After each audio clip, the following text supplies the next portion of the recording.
Hello, good morning সবাই। Happy Sunday.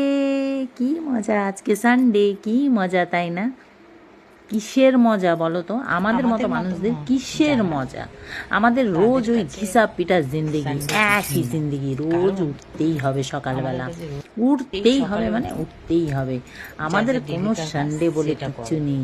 ওই Monday থেকে আবার স্যাটারডে অবধি ওই একই জিন্দেগি। কি সানডে বলো তো? কোনো সানডে নেই আমাদের, তাই না? যারা চাকরি করে না, ভালো চাকরি বাইরে যে তাদের কাছে সানডে অনেক মজার, কারণ তারা সপ্তাহে একদিন পেয়েছে মানে একদম জমিয়ে জুটিয়ে পুরো খুশি। এই যে দেখো, সকালবেলা হলেই ঘর ঝাড়ু দাও বালতি হাতে।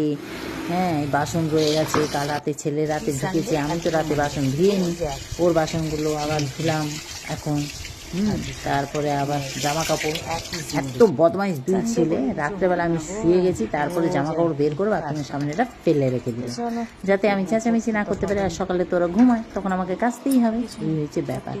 তো ব্যাস, আর কি, এবারে হলো ঘর মোছা, তারপরে চান, পুজো 8টার মধ্যে। দেখেছো, আমার 8টার মধ্যে রোজ যেরকম ওরকম। ব্যাস, এবারে একটু চা খাবো, তারপরে আবার রান্নায় ঢুকে যাবো। যাক, তোমাদের সানডেটা কেমন কাটাচ্ছ কমেন্ট করো।